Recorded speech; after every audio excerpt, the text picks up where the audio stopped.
Women don't hit the wall, okay? That is a concept invented by men that is projected onto women.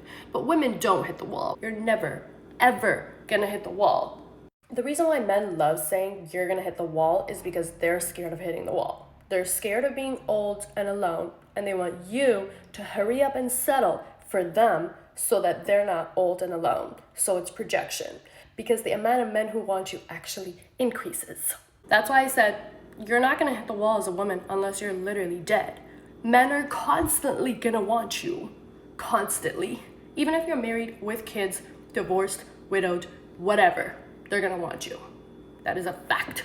We all know it's just a projection of how scared they are of being old and alone. Let's see, he treats you as an option. He doesn't invest in you financially, his time. He doesn't give you attention. He don't chase you. He don't take initiative.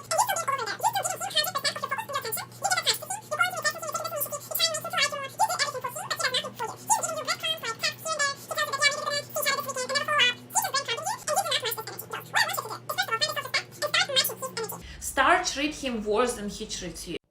Here's the truth. Men in their 40s have hit the wall, okay? If they are unmarried and are dating you and you are in your 20s, they have hit the wall. So I'm really just gathering that it's just men in their 40s who they can't attract any real relationship. So yeah, women who are looking just for money will gravitate towards them because these men themselves are hoes. Okay, they will be the first ones to go to Tulum. They'll be the first ones to go to DR, to go to whatever island and go frolicking around with all these women, okay? And then complain about how they can't settle down, how they can't find the one. No, you don't want to grow up. You have Peter Pan syndrome and there's something wrong with you. That's it. It's just universal. So if you were considering dating this way for lifestyle, maybe adjust like the age range on the dating apps. I know they can be fun for like shopping or whatever, but you can also find generous men who are a little bit younger as well, okay? Hope this helps. I find it funny. You're calling men who travel abroad immature Peter Pans who need to grow up. Meanwhile, you're advocating for using dating apps as a way to go shopping. Gentlemen, notice how they tell you to grow up when you spend your money on yourself, but then turn around and openly advocate for using men to go shopping. There's one thing you got to admit that women are really good at.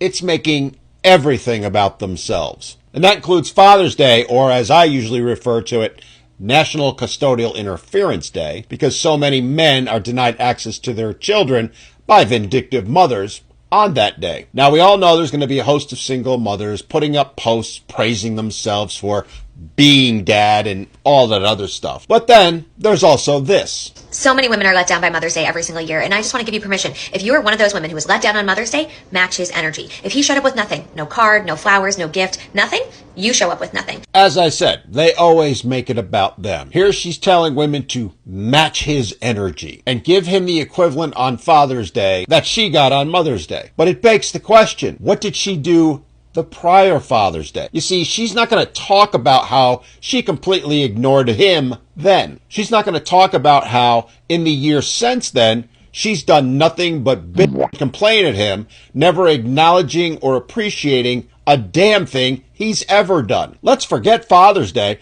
Let's just ask every man out there, when was the last time the woman you're in a relationship with showed you any appreciation, gratitude, or acknowledgement at all? The truth of the matter is the majority of men will tell you the answer is never, or it's happened once or twice in the entire relationship. And good luck finding women who will acknowledge that that is indeed the case, that they have never shown any appreciation. Because to a woman, they will all claim they have, when the reality is they haven't. Because as we all know, no matter how hard a man tries, no matter how much a father does, women will always say it's nothing more than the bare minimum. And gentlemen, it's time we stop tolerating that. It's the soft guy era. If they're not going to treat us like the kings we are, then we should indeed, as this woman says, match their energy.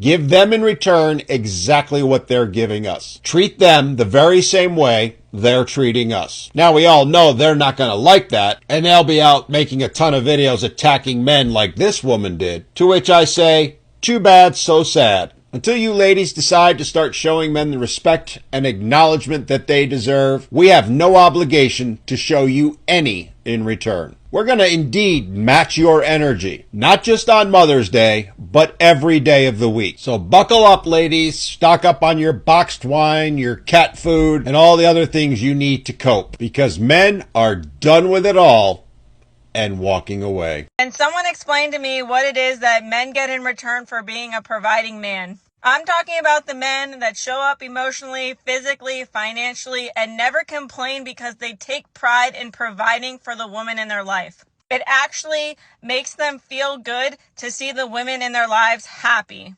What do they get in return other than these narcissistic, nagging, controlling women? These women will put everything on the internet. Outfit of the day goes on the internet. Relationship in trouble, go to the internet. Dating advice, go to the internet.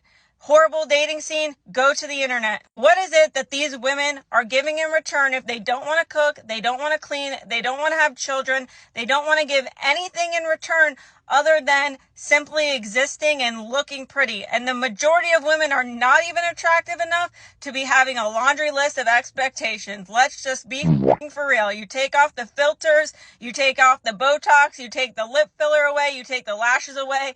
You have not an attractive woman. Or at least not a 10 out of 10 like these women have their inflated egos. So you get to be treated like you get to be called narcissistic. If you have money, she's going to call you broke. She's going to pretend that she's like this victim, but behind the scenes, you're providing for her while she sits on her phone and seeks attention from other men.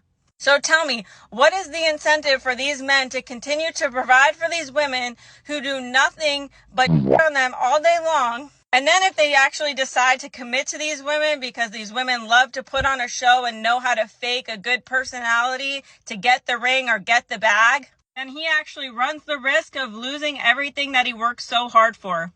These women are not worth paying for submission. So make it make sense. What is it that incentivizes a providing man to continue to look for a good woman? There is no incentive.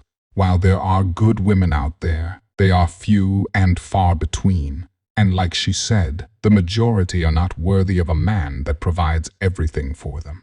As more and more men start to realize this, we are going to see a lot more women complaining about men no longer providing for them. This reads, men used to go to war. I don't know if you've been paying attention, but men definitely still go to war, first of all. But second of all, historically, this is always what they have done before going to war. For example, the ancient Romans' version of hitting the gritty was a war dance called the Bella Crepa, which was done to the sound of weapons beating against each other. The Greeks had the Pyrrhic dance, which is basically like war ballet. And African tribes have things like the Indalamu dance, which is done to inspire soldiers on their long trek into battle barefoot. I could go on, but also, and I mean no disrespect to combat veterans, in fact I'm sure some of them will agree with me, but working as a line cook, especially during a rush, is probably as close to feeling like at war as a civilian is gonna get. And I don't know about you, but I would love to know that an entire battle dance went to my B-dubs wings. Men have always danced and been silly gooses, and men will always dance and be silly gooses. It is part of being a man. In fact, if you ever see a man never dancing or never being a silly goose, he is being repressed by someone or something, and you need to save him. Let these men dance in peace. I just want attention. Yeah. But I want it from, like, a man that I actually... Only the girlies will understand this conversation. That's kind of true. That's what that feels like. The guys are pretty mad. Focus on yourself. Brain rot. Just want to string us along. Is this really how girls talk? Emojis.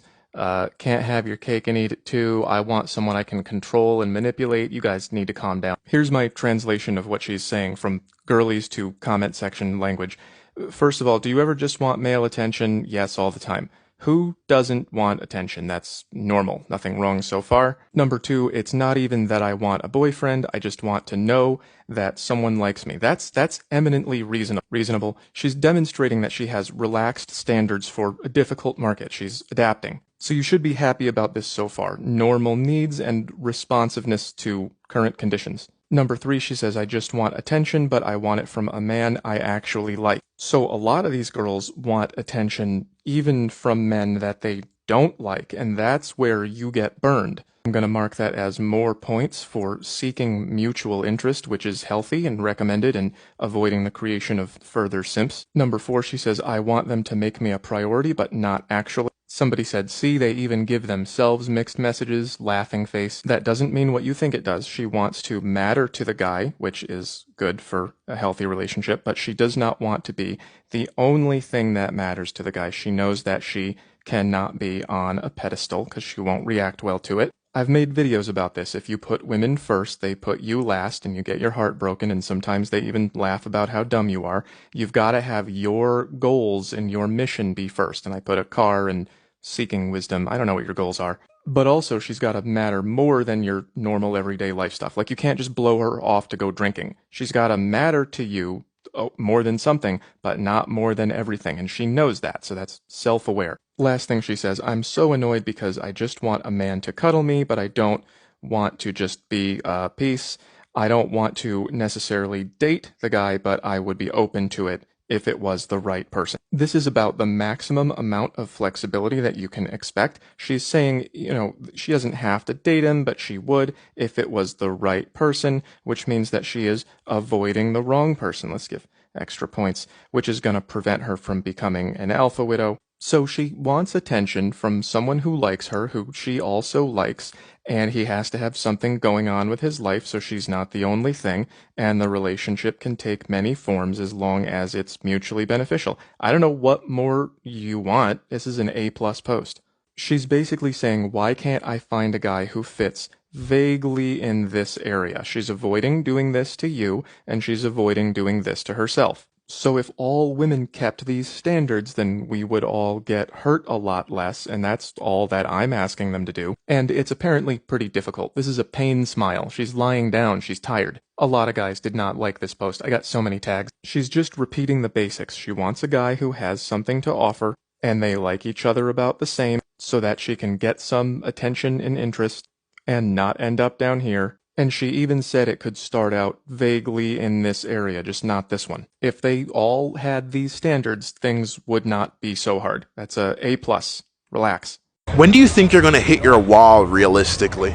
Oh, I literally have glowed up every single year. Like every month I get hotter, so I don't believe in a wall. I think that's probably like 55. Okay. What do you mean wall? It's all Explain mentality. Like, unfortunately, like when you're hot, you get so much more power. It sucks, but it's the truth. Wall as in fertility window dies down, your looks fade, stuff like that. Okay, I feel like 37, almost 40. I feel like the stigma is like 30. It's like when girls are supposed to be like, like you have to settle down. Like I don't base my worth on my fertility, so I think that probably like 60, even 70. One could argue that a woman's most prized possession is her ability to reproduce, though. Because I have a successful job in the business intelligence industry, and I make my own money, and my happiness doesn't stem from having children. That sounds like every other woman who said they don't want kids because they have a successful career. But as we have seen time and time again, they always end up going back on their word and say they regret not having kids.